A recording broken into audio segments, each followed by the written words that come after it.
Welcome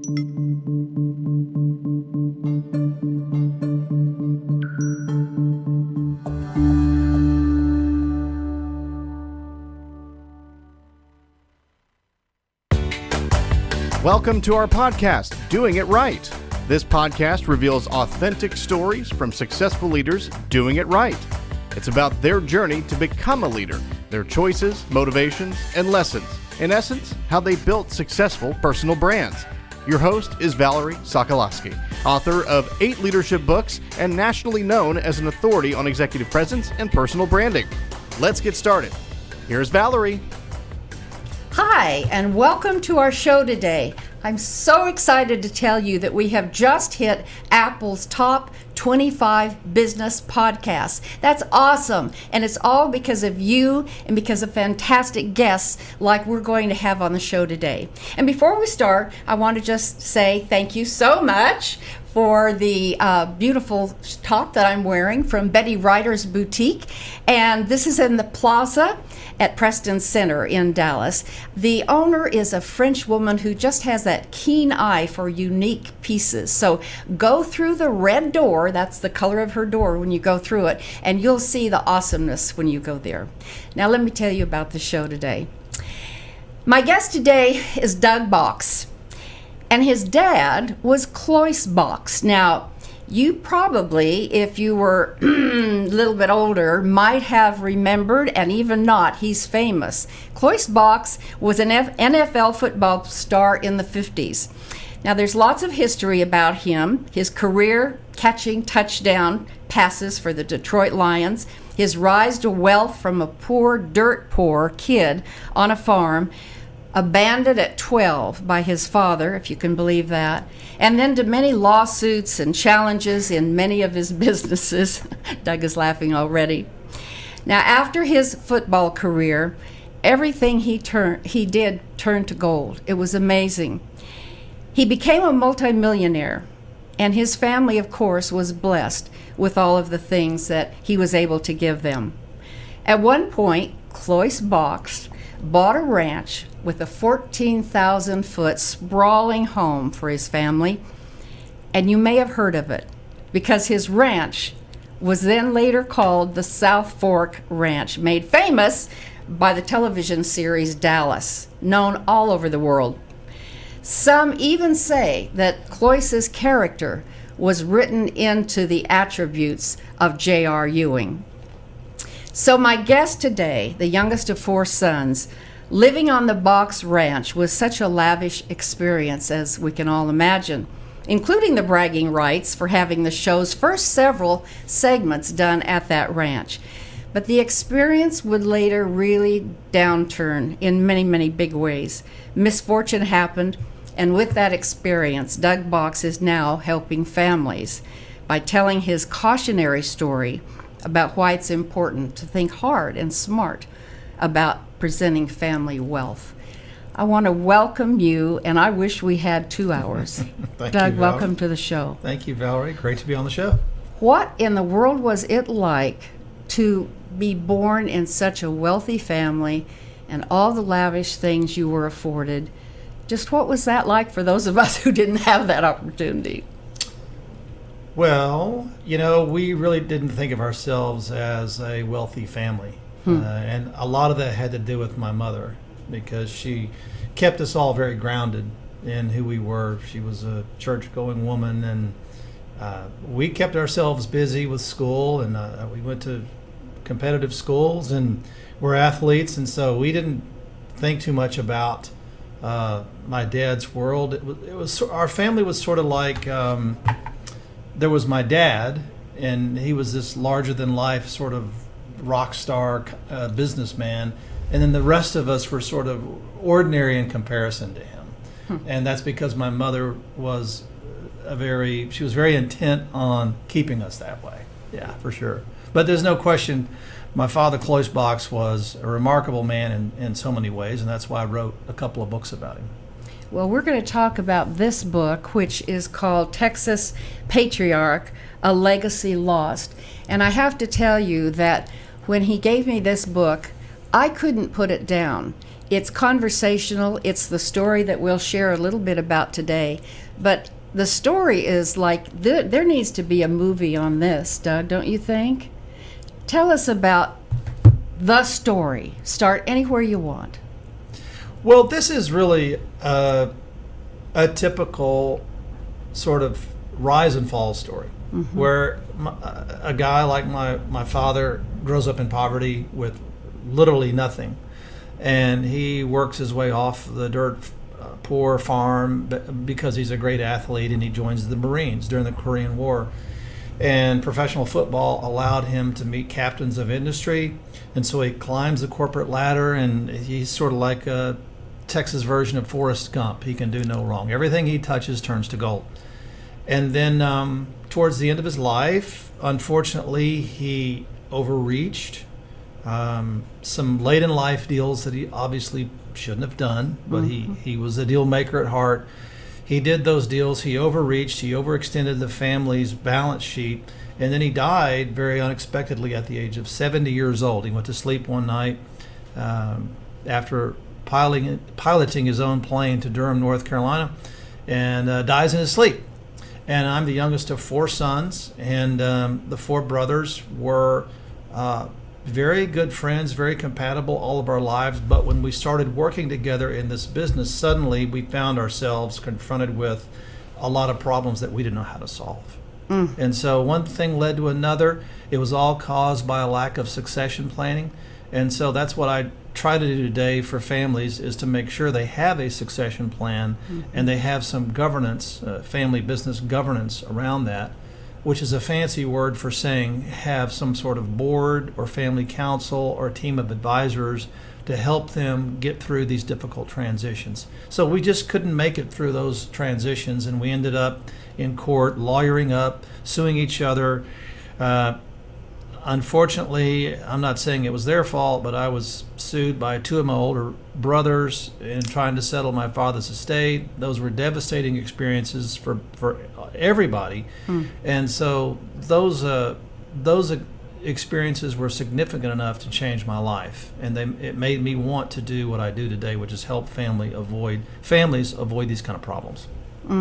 You found your calling. I suppose you'd call it a calling, wouldn't you? Yes, I would. Because you got your degrees in...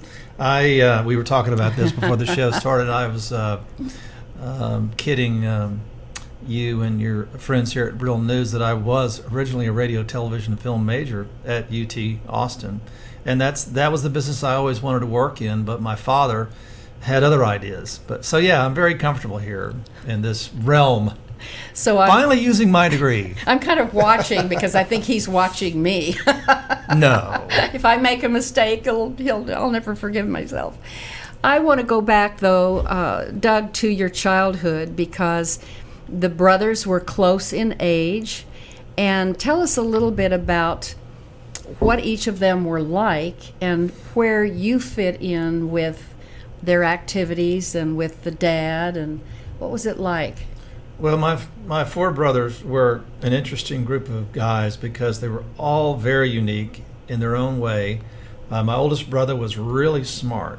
I went to St. Mark's here in Dallas, went to Penn in Philadelphia, got an MBA back in an era when MBAs weren't that common in the 70s. My next oldest brother didn't like school. He was kind of a shade tree mechanic, so he hung out at the ranch a lot. So my two oldest brothers couldn't have been more opposite.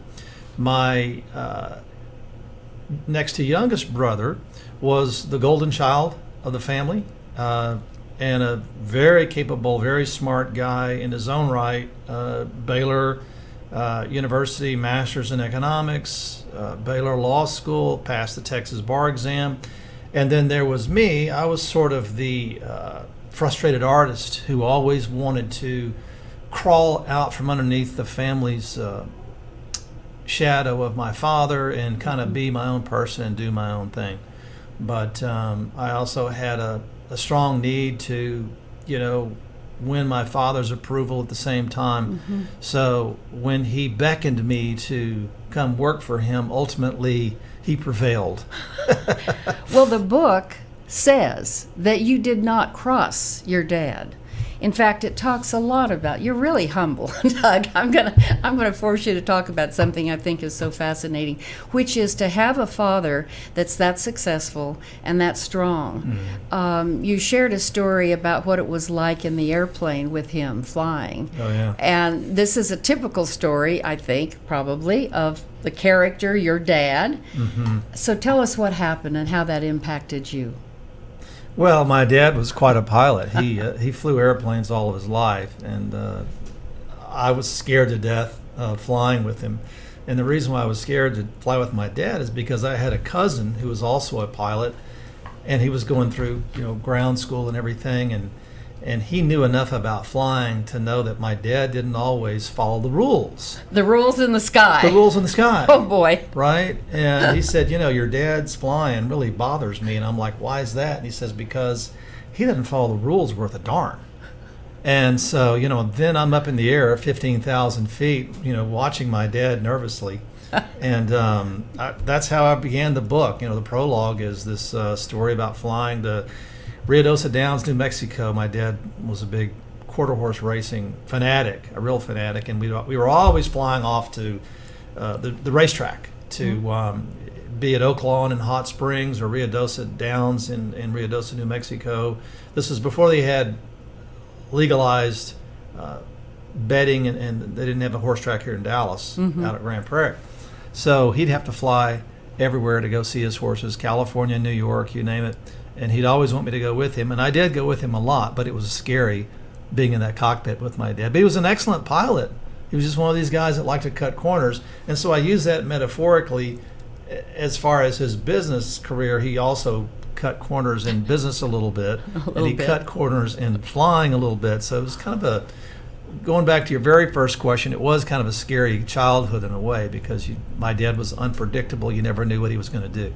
But he was unpredictable in a brilliant way. He was brilliantly unpredictable. It made him hard to negotiate with, too.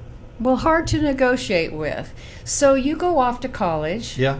In the meantime, your brothers had already, you were the youngest. Was there really any choice not to be in the family business? Great question, and I'd answer that no.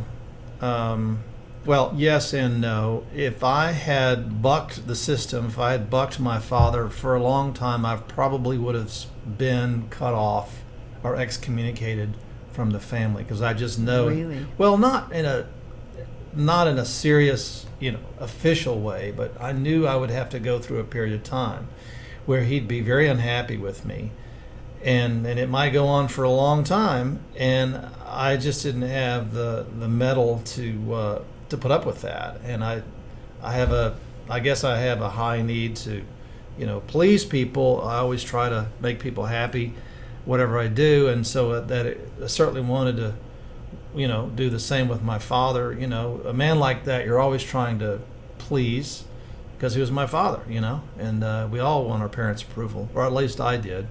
I didn't when I was a teenager so much, but after, in my 20s, that was more important to me. Because he was such a great man in so many ways. But I wished I had been able to just follow my dreams of just, going off and pursuing my own interest apart from the family. I really regret that. And I think I write about that pretty openly in the book. I shoulda, woulda, coulda done that. I wished I had. Well, you said in the book, though, Doug, that was your full intention, and you told your father. I tried to. And how did that go down? Well, didn't go down well.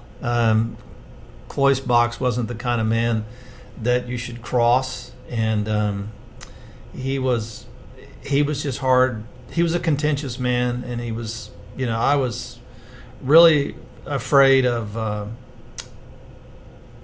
upsetting him, I guess, and I guess too afraid of that. So men like my father have a way of getting their way. So he got his way. He got his way.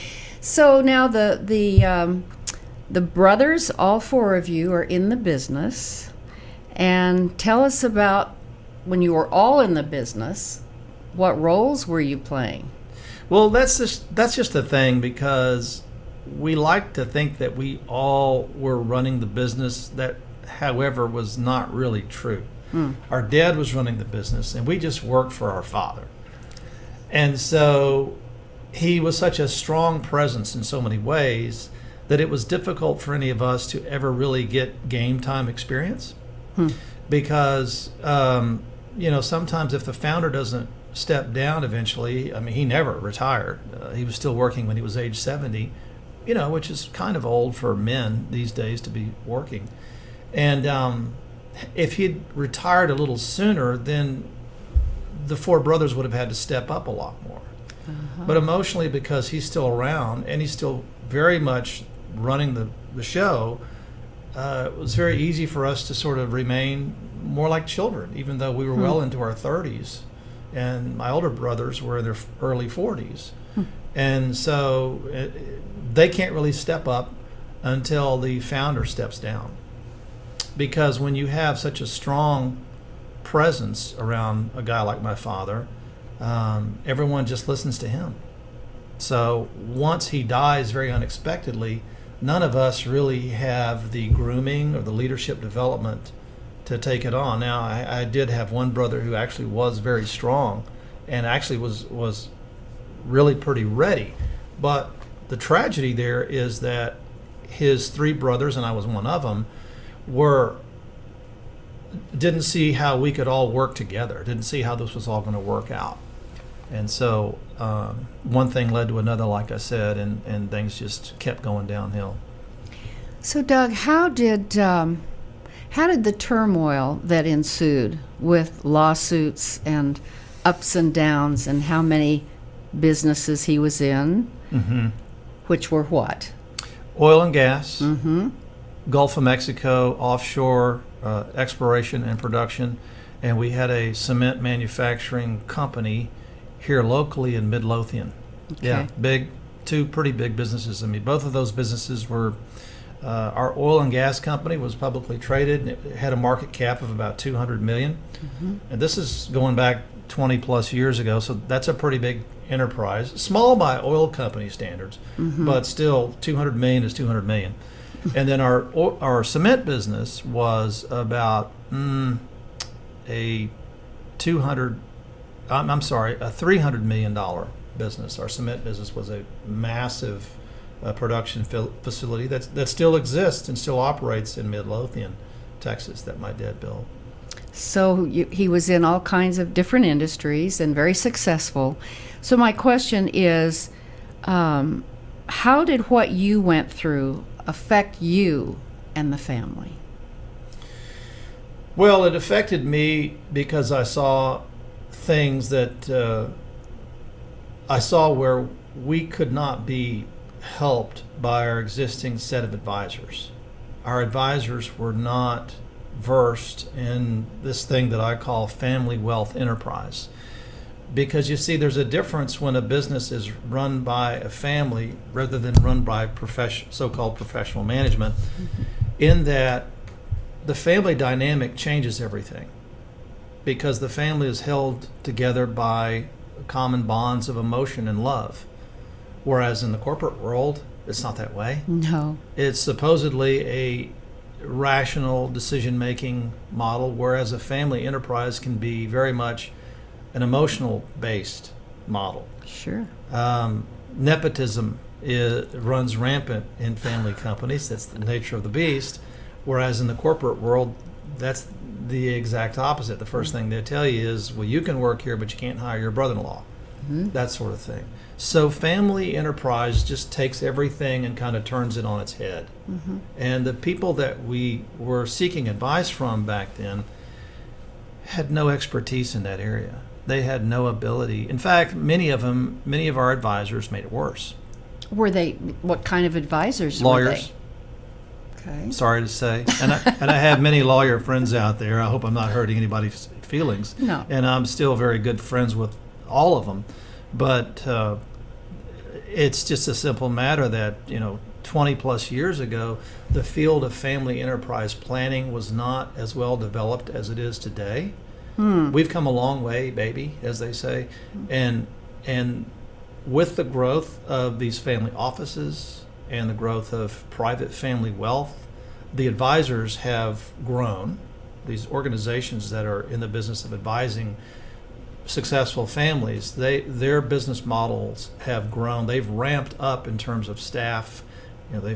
They're hiring leadership coaches, they're hiring shrinks, they're hiring people that are very process oriented to deal with this stuff. Whereas 20 or 30 years ago, no one cared about this stuff. The only thing 20 or 30 years ago the big advisory firms cared about were big corporate America, AT&T, American Airlines, TI. Now there's been so much growth in family office and private family wealth. These companies today are scrambling to meet the needs. So that begs the question of wealthy families like yours, what percentage of them do it right? Another great question. If you believe these statistics, statistics are tricky, but there is a famous stat out there that says that 2 out of 3 family-based enterprises fail after the founder's retirement or passing. So that's a really that's higher than the divorce rate.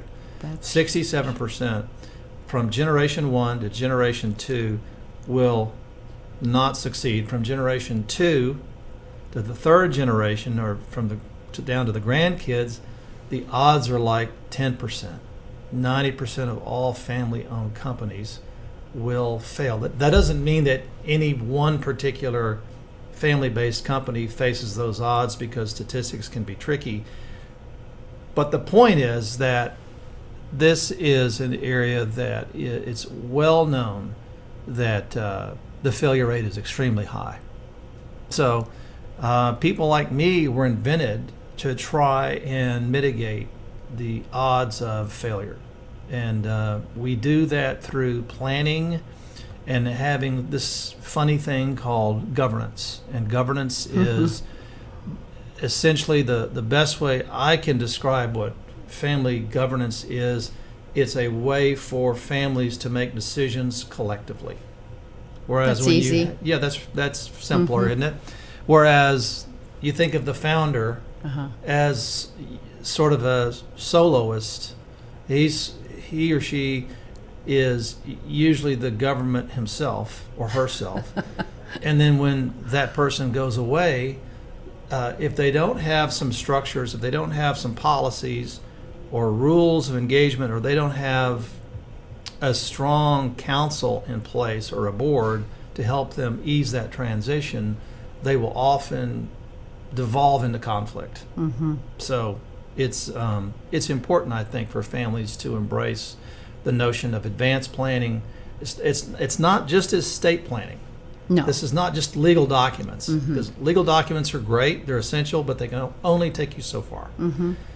What I'm talking about here, when I talk about succession planning, I'm talking about the human element, the human relationships. Okay. What does that look like? That's different for every family. Every family is very unique. There's no way to have a cookie cutter succession plan for this thing. That's why I go in there and I have to learn about these complex organisms that family companies are. And then you have to go to the inside of this organization. You have to build this structure from the inside out. You have to build it from the inside out, and you have to get the people that you want to support it help build it, because if they don't help build it, then they won't support it. You can't just come in and say, okay, here's your governance, this is what you're...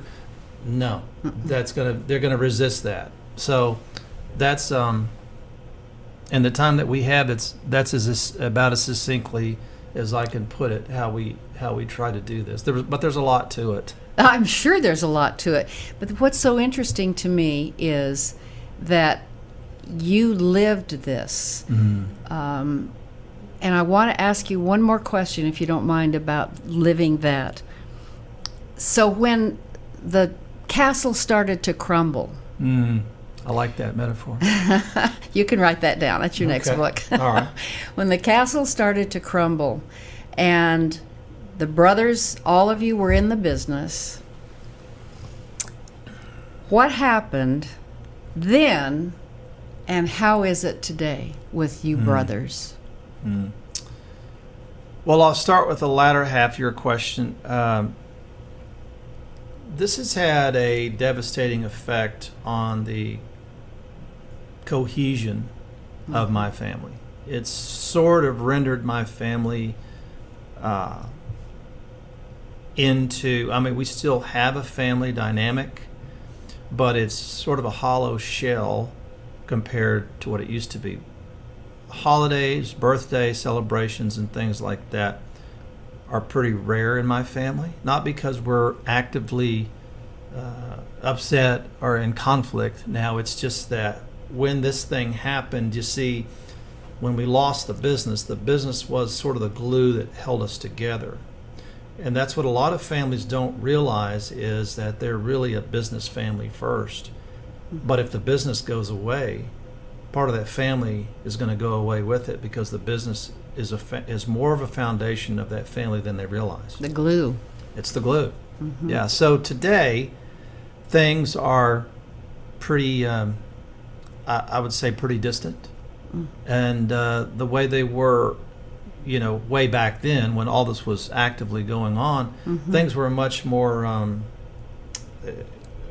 We were locked in battle over conflict, and I made it worse. And I, as I write about in the book, I take the responsibility for sort of, lighting the match that brought down the house of Box, because I made a lot of mistakes, and I write pretty openly about that in the book. And, you did. And that's one of the reasons why I wrote the book, was to sort of, for this sense of absolution that I was seeking with people ask me, well, was this a catharsis? No, not really. Why not? Well, because writing is too hard to be cathartic.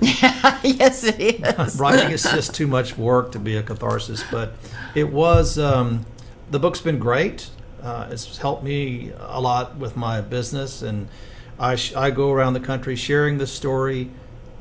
People like the story because it's one of conflict. And when was the last time you saw a movie that a bunch of people weren't in conflict about something? So it makes for a good story when I'm telling it to an audience, because it's a true story, and I was a real participant in it. So yeah.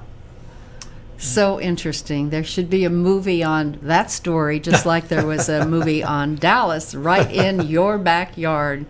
Doug, it's fascinating, and I'm delighted that you, whatever you want to call it, the reason you are now doing what you're doing, because you literally were so involved in the business. You were successful in the business. You got your degrees in radio and television and business, of course, and you really took a switch. You tweaked your whole life because of this experience in a good way. And so now you're able to, my words, I guess, you're able to really, truly, been there, done it, help other people make sure they're not making the mistakes, or at least thinking of what maybe I should have a conversation with my family and let them know, hey, Johnny, you are rich, and let me tell you what that is and what that isn't. So thank you for that great information.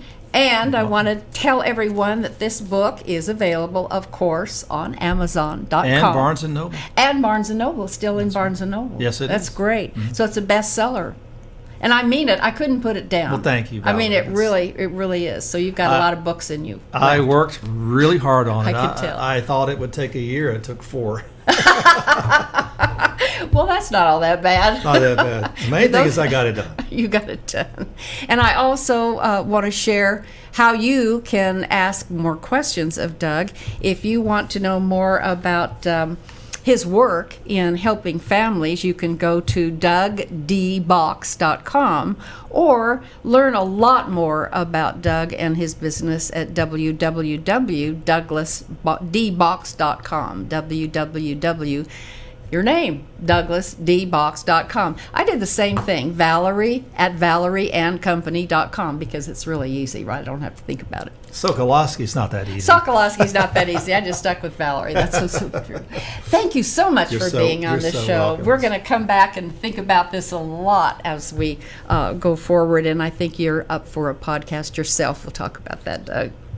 In the meantime, I want to just say to my wonderful listeners, and if you're interested in learning more from me about how you can have greater influence and impact in your career, just email me at Valerie@ValerieandCompany.com and we'll chat. I'd love to talk to you about the different things that I've been involved in the last years.